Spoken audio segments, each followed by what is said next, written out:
नमस्कार, मेरा नाम विपुल जोशी है। आज हम संतान पक्ष के विषय में बात करेंगे। आपने देखा होगा जैसे ही व्यक्ति का विवाह होता है, उसके बाद वो संतान के विषय में सोचने लगता है और अगर वो नहीं भी संतान के विषय में सोचता तो जो उसका परिवार है, जो उसका परिवेश है, आस-पास के जो उसके लोग हैं, उसके मित्र हैं, उसके परिजन हैं, वो उसको इस दिशा में आगे बढ़ने के लिए कहते हैं।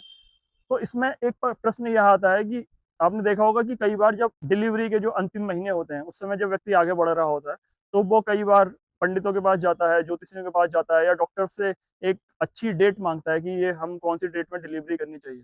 यह बिल्कुल वैसा है कि आप ऑपरेशन थिएटर में हैं और आप फिर उसके बाद होम्योपैथिक दवाई से इलाज करने की सोच रहे हैं या एक तरह से कि आप एक अंतिम चरण में हैं और आप पहले चरण की बात कर रहे हैं। मुझे यह लगता है, जो मेरा मानना है, जो या जितना मैं ज्योतिष को समझा हूँ और जितना मैंने अध्ययन किया है कि व्यक्ति को संतान के बारे में जब पहला विचार आता है कि मुझे संतान की दिशा में आगे बढ़ना चाहिए, उसी वक़्त से ज्योतिषीय उपाय शुरू करने चाहिए।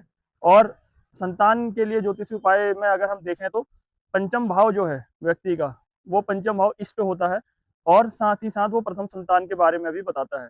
तो व्यक्ति के मन में जब पहली बार यह विचार आता है कि उसे संतान की दिशा में आगे बढ़ना चाहिए, उसे उस वक़्त से ही पंचम भाव के उपाय की शुरुआत कर देनी चाहिए और साथ ही जब तक संतान की उम्र 5 वर्ष नहीं हो जाती है, तब तक उसे पंचम भाव के उपाय करने चाहिए। मुझे लगता है यह एक वैदिक तरीका है।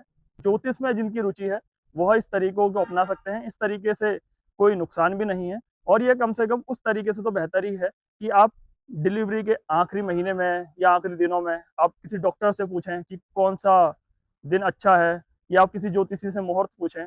उससे यह तरीका काफ़ी बेहतर है। जब आपके मन में यह पहली बार विचार आता है कि मुझे संतान की दिशा में आगे बढ़ना चाहिए, आपको तभी से पंचमेश के उपाय शुरू करने चाहिए। चलिए मिलते हैं नई किसी जानकारी के साथ। जय सिया राम।